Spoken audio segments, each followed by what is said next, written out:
हरे कृष्णा सभी दोस्तों। चले हम आज का सेशन स्टार्ट करेंगे। बात करेंगे मार्केट को हम कैसे एनालिसिस कर सकते हैं। अब जो मैं आपको बताने जा रहा हूँ यहाँ पे हमारा एकदम से ये पूरा सीरीज चलने वाला है, जहाँ पे हम बात करेंगे कि हम मार्केट को कैसे एनालिसिस कर सकते हैं। सिंपली कोई स्ट्रैटेजी नहीं, कोई सेटअप नहीं, सिंपल है कि हम कैसे मार्केट को एनालिसिस करें। हमें खुद कैसे पता चल जाए, कैसे पता चले कि भैया मार्केट जो है वो यहाँ से गिर सकता है, यहाँ से ऊपर जा सकता है, ये लेवल इंपॉर्टेंट होगा, है ना, ये सपोर्ट होगा, ये रेसिस्टेंस होगा, यहाँ से मार्केट जो है पावर ऑफ मूव ले सकती है, यहाँ से मार्केट ब्रेकआउट ले सकती है, मार्केट का ओवरऑल सेंटिमेंट जो है बुलिश है या बियरिश है, या मार्केट आने वाले टाइम में बुलिश हो सकता है, बियरिश हो सकता है ना। तो ओवरऑल मीन्स हमें ऐसा मतलब हमें सेल्फ डिपेंडेंट होना है कि भाई हमें किसी का एनालिसिस या किसी की जरूरत ना पड़े। क्योंकि देखिए ये मार्केट ऐसा है ना जहाँ पे जब तक हम सेल्फ डिपेंडेंट नहीं होंगे ना तब तक हम ये मार्केट में बेहतरीन तरीके से काम नहीं कर सकते, ऐसा है। इसीलिए मैं इसी को सोच करके मैं अब जो है ना अब मैं स्टार्ट करने जा रहा हूँ कि मार्केट को हम एनालिसिस कैसे कर सकते हैं, क्या क्या पहलुओं को हमें ध्यान में रखना होता मार्केट को एनालिसिस करने के लिए। और मैं आपको जरूर बोलूँगा जितना भी चीज़ें मैं आपको बताऊंगा एक एक करके नोट करते जाइएगा। टाइम लगेगा थोड़ा सा, ऐसा नहीं है कि हम एक दिन में एकदम से पूरा मार्केट को एनालाइज करना सीख ले, ऐसा नहीं होगा, है ना। लेकिन मैं आपको सही बता रहा हूँ कि जब तक आप खुद से पूरा मार्केट को एनालिसिस नहीं करेंगे तब तक ना तो आपके अंदर में वो पेशेंस आएगा, क्योंकि आप जानते हैं ये मार्केट में पेशेंस बहुत इंपॉर्टेंट हो जाता है। दूसरा नंबर, मार्केट साइकोलॉजिकली तौर पर हमें बहुत ज़्यादा ट्रैप करता है।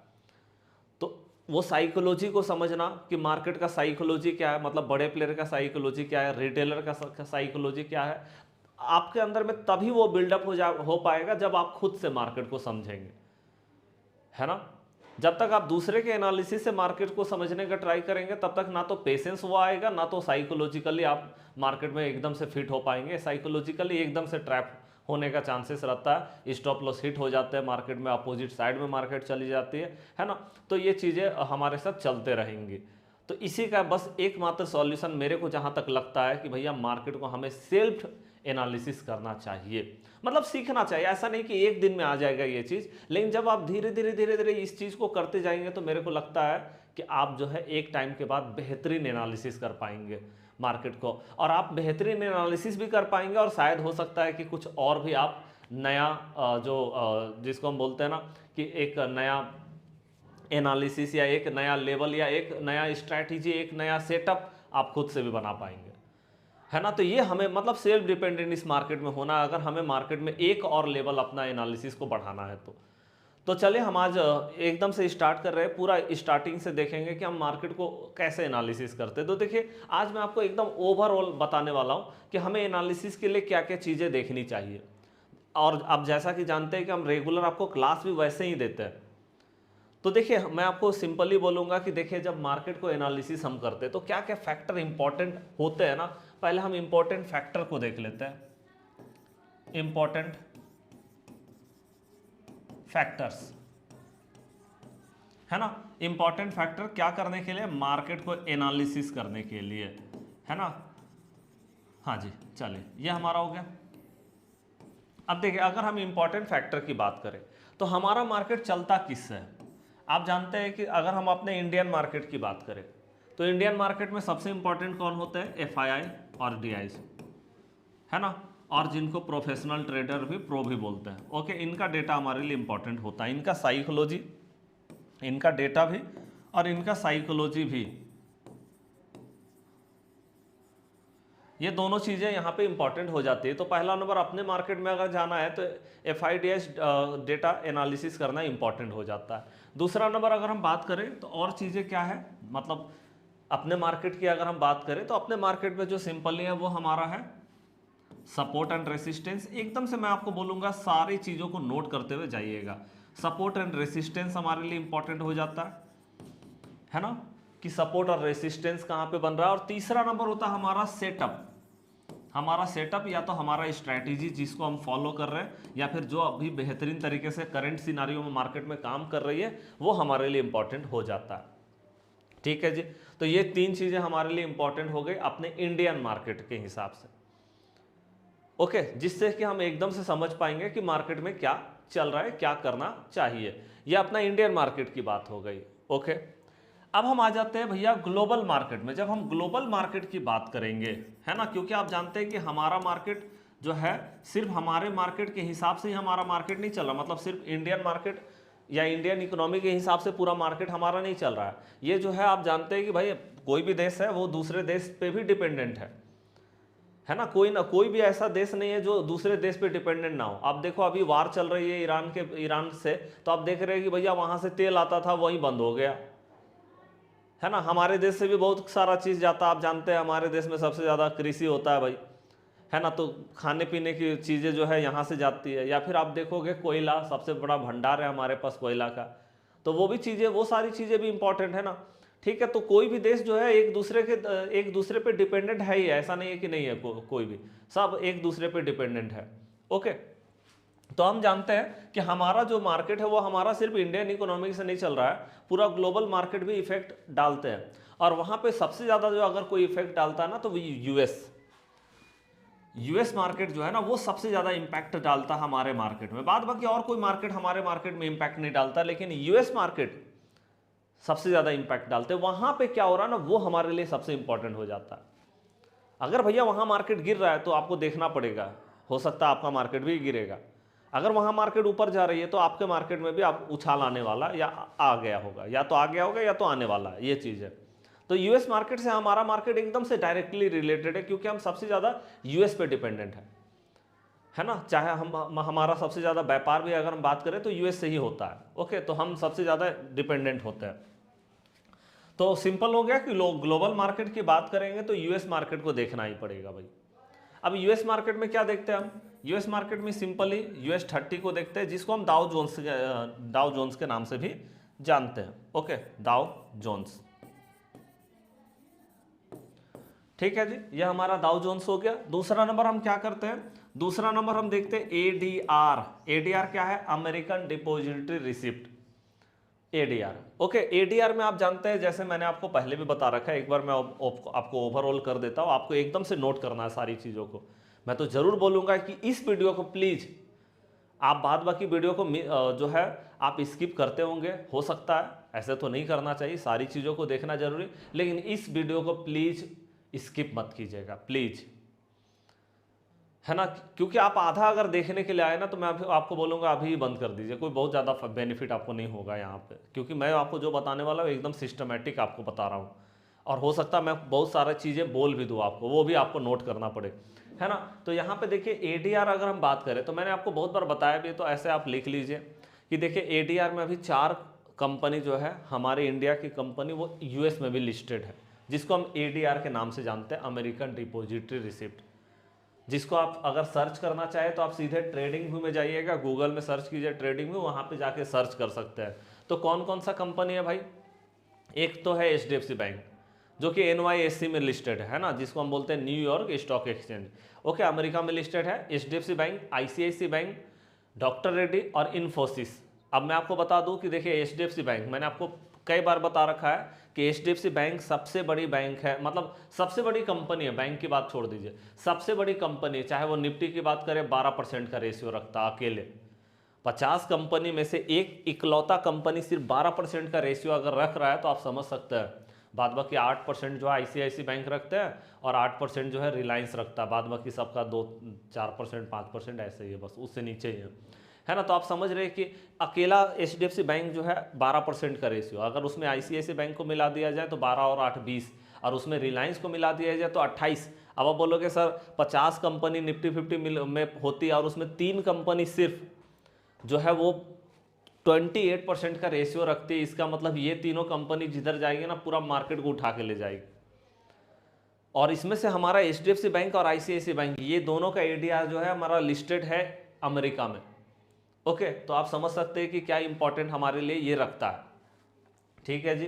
तो एडीआर हमें देखना है एचडीएफसी बैंक, आईसीआईसी बैंक का, उसके बाद हमें देखना है इन्फोसिस आईटी सेक्टर का सबसे बड़ा कंपनी है। अब आप जानते हैं कि भैया हमारा सबसे बड़ा सेक्टर बैंकिंग सेक्टर है, जिसमें एचडीएफसी बैंक, आईसीआईसी बैंक, तो ये पूरा, चाहे वो निफ्टी की बात करें सबसे बड़ी कंपनी, बैंक निफ्टी की बात करें सबसे बड़ी कंपनी, फिन निफ्टी की बात करें, सेंसेक्स की बात करें, सब में सबसे बड़ी कंपनी एचडीएफसी बैंक और आईसीआईसी बैंक है, ठीक है। तो आप समझ रहे हैं कि ये तो पूरा मार्केट को चला ही रही है। साथ में आईटी सेक्टर जो कि दूसरा सबसे बड़ा सेक्टर है हमारा, है ना। अब ये क्या होता है, यहाँ पे अगर हम आईटी सेक्टर की बात करें तो वहाँ पे हमें देखना होता है इन्फोसिस को, कि इन्फोसिस में कैसा मोमेंटम हुआ है। ओके, तो इसका एडीआर को देख लीजिएगा तो आपको आईटी सेक्टर का आइडिया हो जाएगा। उसके बाद होता है डॉक्टर रेड्डी, जो कि फार्मा सेक्टर का सबसे बड़ा कंपनी है। डॉक्टर रेड्डी में जैसा परफॉर्म हो रहा है वैसे ही पूरा मार्केट जो है फार्मा सेक्टर का चलने वाला है, तो वो चीज़। तो यहाँ पे मतलब 4 कंपनी हो जाता है। एचडीआर, देखिए एचडीआर के नाम से हम जानते हैं इसको। ओके, तो एचडीआर आप इसको देख लीजिए, यह हमारा एचडीआर हो गया। या तो फिर देखिए मैं आपको एक बार बता देता हूँ, सारा शॉर्ट फॉर्म हमारे सामने यहाँ पे है, ठीक है। ओके, तो मैं आपको एक बार शॉर्ट फॉर्म पूरा का पूरा दिखा देता हूँ। कहाँ है जी, हाँ यहाँ पे। ओके, तो यहाँ पे अगर हम देखें तो यहाँ पे आप देख सकते हैं कि देखो हमारा सारा का सारा शॉर्ट में यहाँ पे हमने लॉक कर रखा है। हाँ जी, देखिए एचडीबी बोलते हैं, शॉर्ट में एचडीबी बोलते हैं। ओके, मैंने एचडीआर लिख दिया था, एचडीबी। ओके, एचडीबी हो गया मतलब एचडीएफसी बैंक। दूसरा नंबर क्या है, आईबीएन। आईबीएन मतलब आईसीआईसीआई बैंक, आईबीएन है ना, शॉर्ट फॉर्म में आपको बता रहा हूँ। एनवाईएससी में लिस्टेड होता है ये, है ना। उसके बाद हम देख रहे हैं इन्फोसिस, आईएनएफवाई, इन्फी, आईएनएफवाई, इन्फोसिस। और फोर्थ नंबर जो है हमारा डॉक्टर रेड्डी, जिसको आरडीवाई बोलते हैं, आरडीवाई।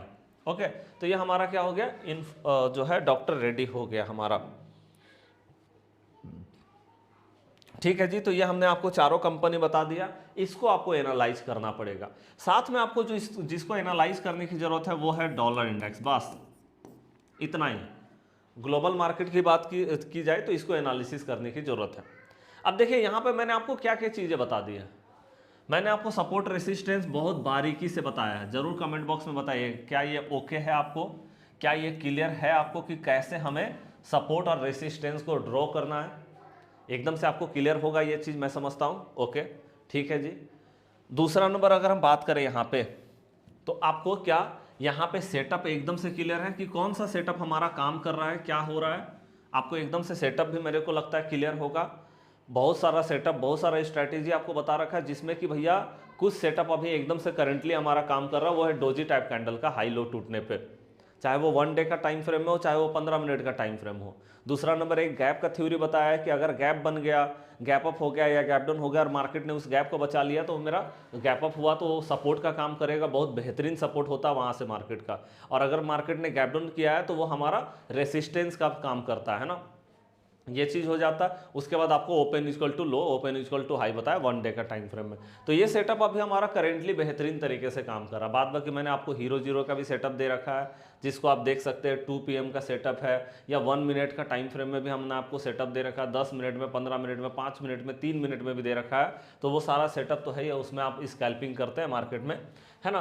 तो ये भी मेरे को लगता है कि आपको एकदम से क्लियर होगा। आप मेरे को जरूर बताइएगा कमेंट बॉक्स में कि हाँ क्लियर है या नहीं है ना। तो ये दोनों चीज़ें क्लियर है कि हमको क्या सेटअप करना है और हमारा क्या सपोर्ट और रेसिस्टेंस होगा। ठीक है जी। उसके बाद अगर हम FIDIs की बात करें, इसको मैं एक बार और अच्छे से आपको क्लियर कर देता हूँ कि हमें क्या क्या चीज़ों को एकदम से ध्यान में रखना होता है कि भाई क्या है ना। तो चलिए मैं पहले इसको आपको बता देता हूँ, उसके बाद US30 है ना एक बार मैं आपको क्लियर कर दूंगा, और उसके बाद डॉलर इंडेक्स भी एक बार क्लियर करेंगे, ADR को भी एक बार क्लियर करेंगे। तो यहाँ से आइए देखते हैं FIDIs। जब हम FIDIs का डेटा एनालिसिस की बात कर रहे हैं यहाँ पे, तो हमें सिंपली जाना है गूगल में, और गूगल में सर्च करना है FIDIs डेटा। सिंपली आप यहाँ पे सर्च करो, देखो ये FIDIs डेटा। ओके, तो जैसे हमने FIDIs का डेटा, आपने देखा FIDIs का डेटा हमने सर्च किया, यहाँ पे काफ़ी सारा वेबसाइट खुल करके हमारे सामने आ जाता है। आप देख रहे हैं, तो यहाँ पे आपको सेंसिबल का डेटा में जो मतलब डेटा होता है ना, वो हमारे लिए ज़्यादा बेहतरीन काम करता है। तो ये हमने खोल दिया ये भाई सेंसिबल का डेटा। अब देखो सेंसिबल के डेटा में एक समरी है, फ्यूचर एंड ऑप्शन है, कैश मार्केट है, हिस्ट्री है। ओके, और यहाँ पे आप डेट भी देख सकते हैं कि कौन सा तारीख का है। जैसे आप देख रहे हैं 20 मार्च, रोज का अपडेट होता है डेटा, है ना, रोज का। और हम आपको रेगुलर क्लास भी आपको देते हैं इसमें। ठीक है, तो यहाँ पे हमने आपको बता रखा है कि देखो सबसे पहले आप यहाँ पे FII का हिस्ट्री में देखिए जाकर के। अब यहाँ पे जब आप हिस्ट्री में जाकर के देखेंगे, ओके, तो यहाँ पे आप जब हिस्ट्री में जाकर के देखेंगे तो यहाँ पे आप क्या देखेंगे कि भैया हमारा सबसे पहला तो कैश मार्केट का डेटा है, देख लीजिए ये कैश मार्केट। अब आप देख रहे हैं यहाँ पे हमारा जो कैश मार्केट का डेटा है, यहाँ पे क्या दिखाई दे रहा भाई कि कैश मार्केट का जो हमारा डेटा है, यहाँ पे आप देखो कि कैश मार्केट में एक तो एफआईआई का कैश मार्केट है, दूसरा नंबर डीआईज का कैश मार्केट है। ये चीज़ों को हम देख रहे हैं, है ना, ये दो चीज़ें हैं। अब देखिए मैं आपको बता देता हूँ एफआईआई और डीआईज का नेचर, है ना। देखिए एफआईआई जो है ना और एक डीआईज है, ये आप जानते हैं हमारे फॉरेन इन्वेस्टर है, ये दूसरे देश से आए हुए इन्वेस्टर है, फॉरेन इन्वेस्टर है। ओके, ये फॉरेन इन्वेस्टर है, दूसरे देश से आए हुए इन्वेस्टर है। ये हमारे डोमेस्टिक इन्वेस्टर है। लेकिन जानते हो एक्चुअली में डोमेस्टिक इन्वेस्टर का सबसे ज़्यादा प्रॉब्लम क्या है ना कि ये ज़्यादातर म्यूचुअल फंड में काम करते हैं। म्यूचुअल फंड हो गया या तो फिर भाई ईटीएफ हो गया, है ना, बॉन्ड हो गया, ये सारी चीज़ों में ये काम करते हैं एक्चुअली में। ओके, मतलब ये ना डायरेक्ट इन्वेस्टमेंट जो है ना बहुत कम देखने को मिलता है कि हमारे जो डोमेस्टिक इन्वेस्टर है, मतलब जो अपने देश के है वो, और अगर करते भी है ना तो वो क्या करते हैं, वो टॉप कंपनी में ना करके, है ना, ज़्यादातर मिड कैप कंपनी में, मिड कैप में या तो स्मॉल कैप में ये काम करते हैं, small cap. Okay, mid cap company में या तो स्मॉल कैप कंपनी में ये काम करते हैं। और दूसरा नंबर जो एफआईआई है ना, इनका मकसद सिंपली देखो, ये दूसरे देश से आए हुए हैं, ये हमारे देश के इन्वेस्टर नहीं, लेकिन बड़ा पैसा है इनके पास, इसीलिए तो फॉरेन इंस्टीट्यूशनल इन्वेस्टर हम इनको बोलते हैं। इंस्टीट्यूशन है ये, इनके पास बहुत बड़ा पैसा है, स्मार्ट मनी है इनके पास, इसीलिए इनको स्मार्ट मनी भी बोलते हैं हम। ठीक है, तो ये जो है ना ये पूरा मार्केट के गेम चेंजर होते हैं एक्चुअली में। गेम पूरा का पूरा मार्केट में जो गेम चेंज होता है ना वो यही करते हैं, पूरा मार्केट का गेम चेंज। यही मार्केट को ट्रैप भी करते हैं, यही मार्केट को ऑपरेट भी करते हैं, यही मार्केट में स्टॉप लॉस हिट भी कराते हैं। और अगर मार्केट ऊपर जा रहा है तो इन्हीं का हाथ है, मार्केट नीचे जा रहा है इन्हीं का हाथ है। मतलब ये भैया पूरे तरह से गेम चेंजर है मार्केट के, है ना। अब मैं इनको क्यों बोलता हूँ कि ये गेम चेंजर है भाई मार्केट का, और ये गेम चेंजर नहीं, ये डीआईज का डेटा बहुत ज़्यादा इंपॉर्टेंट नहीं रखता है हमारे लिए। तो देखिए हमने आपको बताया कि डीआईज जो है वो या तो मिड कैप या स्मॉल कैप में काम करता है, ईटीएफ या तो फिर हमारा म्यूचुअल फंड में ज़्यादातर ये इन्वेस्टमेंट करना पसंद करते हैं। ओके, मतलब डायरेक्ट स्टॉक में इन्वेस्टमेंट करने से थोड़ा सा बचते हैं कहीं ना कहीं डोमेस्टिक इन्वेस्टर। अब देखिए ये जो फॉरेन इन्वेस्टर है ना, ये भैया किसी भी देश के मतलब सबसे बड़े इन्वेस्टर भी होते हैं। एकदम से ये जा करके उस देश का सीधे इन्वेस्टमेंट करते कंपनी में, टॉप की कंपनी में। सबसे इंपॉर्टेंट है कि ये एक टॉप की कंपनी में काम करते हैं। पहला नंबर जो हमारे लिए इंपॉर्टेंट ये है कि टॉप कंपनी में ये काम करते हैं, ये चीज़ हो गया। और दूसरा नंबर ये भी है कि भैया ये एफएनओ बहुत ज़्यादा किसी भी देश में जा करके वो एफएनओ में भी पूरी तरह से काम करते हैं, फ्यूचर एंड ऑप्शन में जा करके काम करते हैं। ठीक है, तो इसीलिए हमारे लिए एफआईआई का डेटा सबसे इंपॉर्टेंट हो जाता है, ये गेम चेंजर है। मतलब इनका डेटा देखने का जरूरत नहीं है बहुत ज़्यादा, डीआईज का डेटा ये बहुत ज़्यादा इंपॉर्टेंट नहीं है ना। हमारे लिए जो सबसे इंपॉर्टेंट है वो एफआईआई का डेटा होता है। चले यहाँ तक क्लियर हो गया। अब आप ध्यान से समझिएगा ये कैश मार्केट को। अगर हम ये कैश मार्केट की बात करें तो कैश मार्केट क्या होता है? कैश मार्केट मतलब हो गया किसी स्टॉक को खरीदना या किसी स्टॉक को बेचना, यह हमारा कैश मार्केट कहलाता है। ठीक है ना, मतलब जैसे हम किसी स्टॉक को खरीद बिक्री कर रहे हैं, कोई भी कंपनी का स्टॉक को खरीद बिक्री कर रहे हैं, वैसे ही बड़े प्लेयर भी जो है ना वो क्या कर रहे हैं, वो किसी स्टॉक को खरीद रहे हैं, किसी स्टॉक को बेच रहे हैं, तो वो मेरा कैश मार्केट कहलाता है। देखिए इसको कैपिटल मार्केट भी बोलते हैं, ध्यान रखिएगा। कैश मार्केट भी बोल सकते हैं, कैपिटल मार्केट भी आप इसको बोल सकते हैं। ठीक है जी, तो ये हमारा हो गया। अब यहाँ पे आप देख रहे हैं कि भैया किसी स्टॉक को खरीदना या किसी स्टॉक को बेचना, ये कैश मार्केट या कैपिटल मार्केट कहलाता है।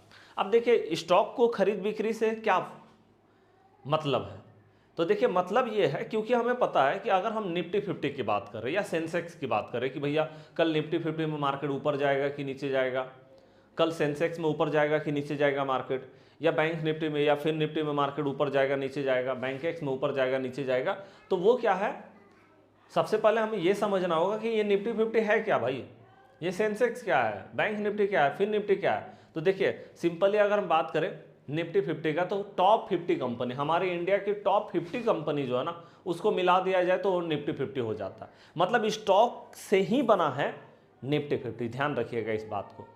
50 कंपनी को मिला करके बनता है निफ्टी 50, मतलब भैया हमारा जो है टॉप कंपनी से ही मिल करके बना है निफ्टी 50। या फिर बैंक निफ्टी की बात करें, टॉप 12 बैंक, जिसमें सबसे बड़ी बैंक है एचडीएफसी बैंक, दूसरा नंबर आईसीआईसीआई बैंक, उसके बाद स्टेट बैंक ऑफ इंडिया, उसके बाद axis bank, Kotak Mahindra bank, उसके बाद और अदर बैंक, मतलब टोटल 12 बैंक होते हैं। उसी तरह से सेंसेक्स की बात की जाए तो हमारे इंडिया की टॉप 30 कंपनी, जैसे निफ्टी 50 में टॉप 50 कंपनी, इसमें टॉप 30 कंपनी, दोनों सेम ही रहता है। इसीलिए आप देखते हो निफ्टी का और सेंसेक्स का दोनों का ग्राफ सेम चलता है, क्योंकि क्या होता है ना, सिर्फ नंबर का अंतर है कि सेंसेक्स में 30 कंपनी और निफ्टी 50 में 50 कंपनी है, लेकिन एक्चुअल में ना टॉप की जो कंपनी है ना, ऊपर की जो कंपनी ना, दोनों सेम है दोनों में। मतलब इसमें जो 30 कंपनी, 50 में से जो 30 कंपनी इसमें है ना निफ्टी 50 में टॉप की, वो सारा इसमें भी है। तो आप जानते हैं टॉप कंपनी ही मार्केट को चलाता, पूरा 50 कंपनी मार्केट को नहीं चला सकता निफ्टी 50 को। वो टॉप कंपनी जैसे एचडीएफसी बैंक हो गया सबसे बड़ा बैंक कंपनी, या दूसरा नंबर आईसीआईसीआई बैंक, उसके बाद रिलायंस, यही सब चलाती है कंपनी को। उसके बाद स्टेट बैंक ऑफ इंडिया, उसके बाद हमारा axis bank, Kotak Mahindra bank, Infosys, ये सारी चीज़ें। तो भाई टॉप की कंपनी ही मार्केट को चलाते हैं और दोनों में सेम होता है। इसीलिए निफ्टी और सेंसेक्स दोनों का आप देखोगे कि चार्ट लगभग सेम रहेगा। ये ऊपर जा रहा है तो ये भी ऊपर जा रहा है, ये नीचे ये भी नीचे, ऐसे करके चलता है। ठीक है, तो आप देख रहे हैं कि कहीं ना कहीं सेंसेक्स हो गया, निफ्टी हो गया, या बैंक निफ्टी हो गया, या फिर निफ्टी, सब कुछ जो है ना वो क्या है, कंपनी से मिलकर बना है, कंपनी से ही बना है। तो अब आप सोचो कि भैया अगर बड़े प्लेयर जो है, मान लो जैसे यहां लिखा हुआ है 5518 करोड़ का सेलिंग हो गया, इसका मतलब इन्होंने किसी कंपनी में तो सेलिंग किया है ना। और अगर किसी कंपनी में सेलिंग किया तो समझिएगा, जिस कंपनी में भी इन्होंने सेलिंग किया, मान लो इन्होंने एचडीएफसी बैंक में 5518 करोड़ का सेलिंग कर दिया। अब 5518 करोड़ का अगर एचडीएफसी बैंक में सेल किया तो एचडीएफसी बैंक का प्राइस गिर जाएगा, क्योंकि भैया आप सोचो ना कि ये 1-2 शेयर नहीं खरीद रहे, ये कोई 1 लाख 2 लाख 5 लाख का शेयर नहीं खरीद रहे, 5500 करोड़ का शेयर खरीद रहे आप, मतलब बेच रहे।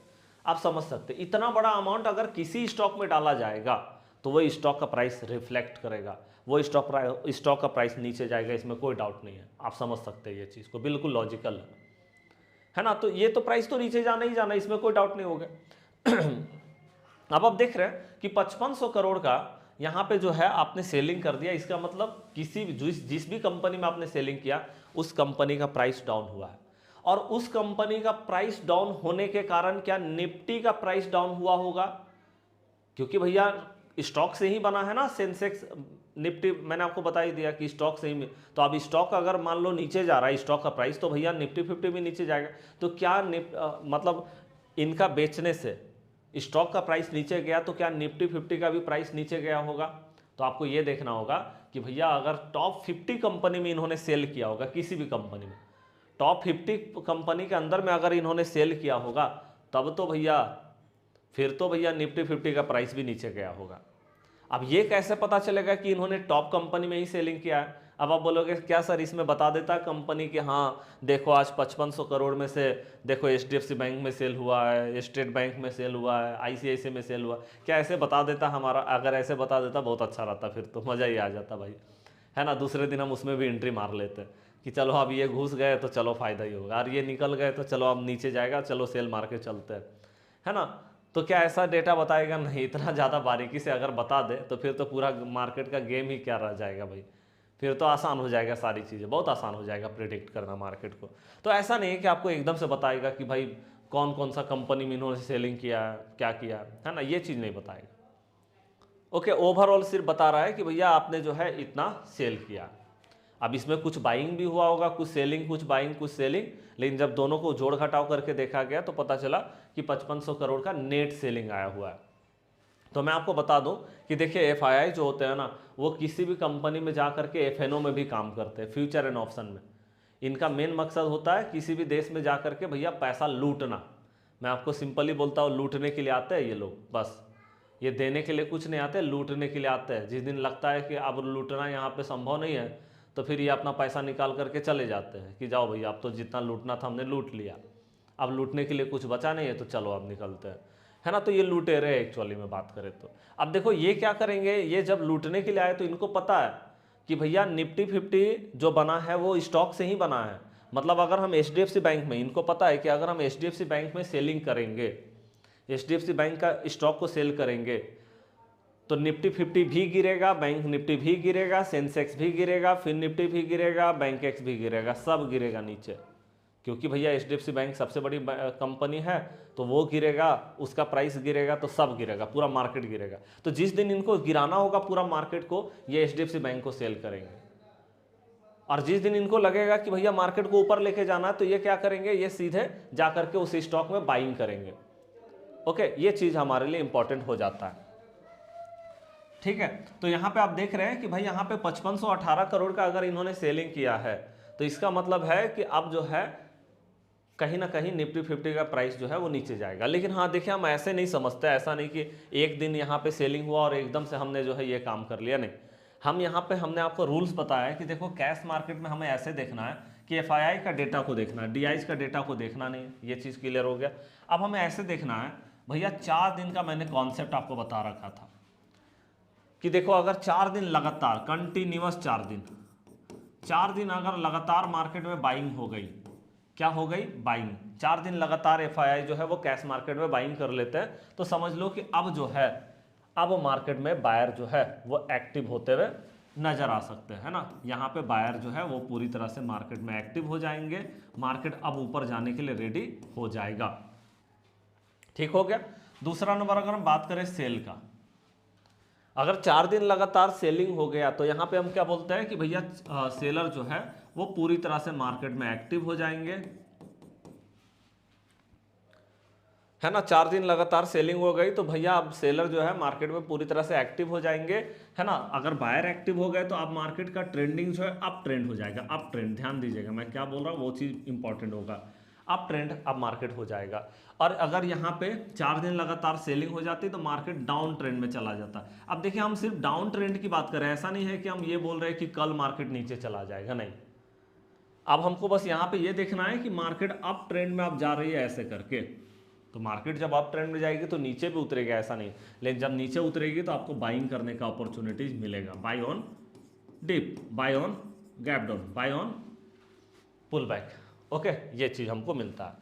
और जब मार्केट में डाउन ट्रेंड हमारा स्टार्ट होगा तो मार्केट ऐसे करके उतरती है, तो जब मार्केट ऊपर जाएगी, रिट्रेस करेगी, तो आपको सेल करने का मौका मिलेगा, राइज करेगी, बाउंस बैक करेगी, गैप अप हो जाएगा, आपको सेल करने का मोमेंटम जो है वहाँ से देखने को मिलेगा। ये चीज़ हम देखते हैं।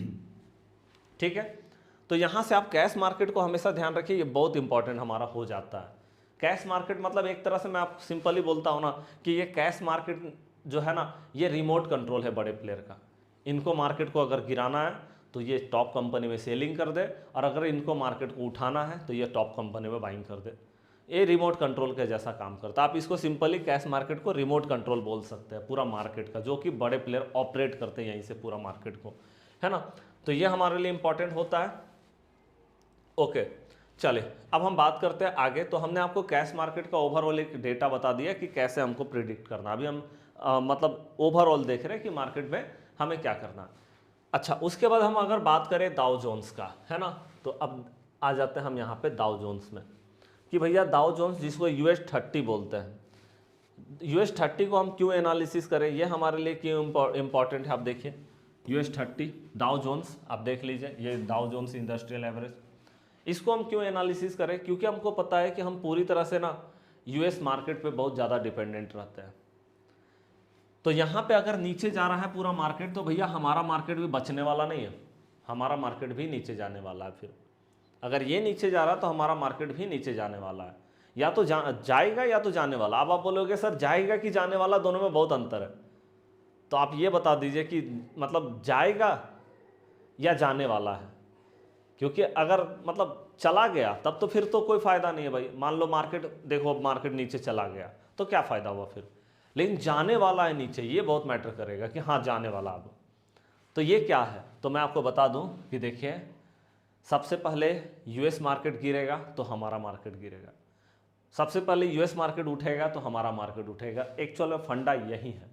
इस पर मैं आपको और डेडिकेटेड वीडियो बना करके दूंगा डाउ जोन्स पे, US30 पे, कि भाई ये पहले रिएक्ट करेगा उसके बाद हमारा मार्केट रिएक्ट करेगा, क्योंकि ये सुप्रीम लीडर है पूरा ग्लोबल मार्केट का। अगर हम बात करें तो US मार्केट, क्योंकि यहाँ पे जो कंपनी है पूरा दुनिया को लीड करती है, ऐसे बोल सकते हैं, है ना। तो आप समझ रहे कि ये सुप्रीम लीडर है, ये जैसा परफॉर्म करेगी पूरा दुनिया का मार्केट वैसे ही परफॉर्म करेगा, ऐसा है। और खास करके हम बहुत ज़्यादा डिपेंडेंट रहते हैं। ओके, तो यहाँ पे आप देखो सबसे पहले ये मार्केट को आपको देखना है कि ये अगर नीचे जा रहा है तो हमारा मार्केट भी नीचे जाएगा, या तो नीचे जाएगा मार्केट खुलने के बाद, अगर खुला हुआ तो मार्केट वहीं पर नीचे जाएगा, और अगर हमारा मार्केट उस समय बंद है जब यूएस मार्केट ओपन है तो कल फिर भैया गैप डाउन आएगा मार्केट। और अगर ये मार्केट ऊपर जा रही है तो क्या होगा, अगर हमारा मार्केट ओपन है तो अभी तुरंत ही रिएक्ट करेगा, नहीं तो फिर मार्केट सीधे कल गैप अप होकर के ओपन होगा, या तो कल रैली दिखा करके जाएगा मार्केट। तो US30 को हमें एनालिसिस करना होता है साथ में, और खास करके जब मार्केट क्लोज रहता है ना तब जा करके इसका अहमियत बहुत ज़्यादा बढ़ जाता है। आप जानते हैं रात में 7 बजे ओपन होता है US मार्केट, 1:30 बजे क्लोज होता है, और ऐसे ठंडा के मौसम में जो है 8 बजे ओपन होता है US मार्केट, और रात में 2:30 बजे क्लोज होता है। तो ये टाइमिंग ध्यान रखें, उसमें थोड़ा बहुत मॉनिटर कीजिए US30 को, है ना। आपको पता ही है कैसे मॉनिटर करना है, इसमें भी आप पूरा सपोर्ट रेसिस्टेंस ड्रॉ करके रख सकते हैं, जिससे आपको एक और ओवरऑल आइडिया मिले कि कैसे काम करना है मार्केट में। उसके बाद अगर हम बात करें तो उसके बाद आप देखो ADR, है ना। ADR भी हमारे लिए बहुत इंपॉर्टेंट हो जाता है, तो एक बार मैं आपको ADR दिखा देता हूँ।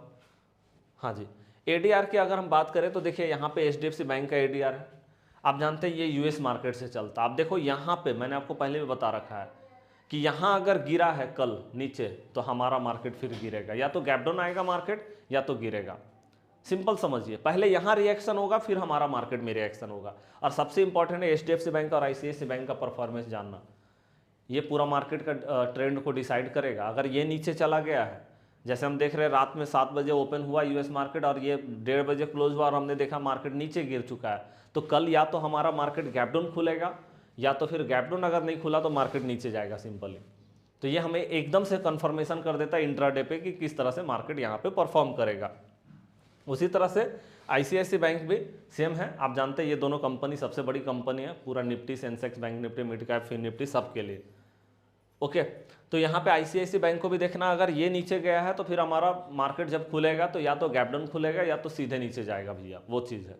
हाँ, ये जरूर है कि न्यूज का फैक्टर अलग हो जाता है, अगर मार्केट में कोई न्यूज आ गया तो फिर ये बात अलग होता है कि आपने बोला सर कि मार्केट यहाँ पे ADR हमारा घिरा हुआ है तो मार्केट नीचे जाएगा, लेकिन भैया मार्केट तो ऊपर निकल गया। तो मार्केट अगर ऊपर निकलेगा तो वो न्यूज के कारण हो सकता है कि मान लो कोई पॉजिटिव न्यूज आ गया और यहाँ गिरा हुआ, तो फिर मार्केट न्यूज को फॉलो कर जाएगी और हो सकता है बड़ा गैप अप दिखा दे या मार्केट रैली कर जाए ऊपर, तो वो न्यूज के कारण, और न्यूज हमेशा नहीं आता, आप जानते हैं।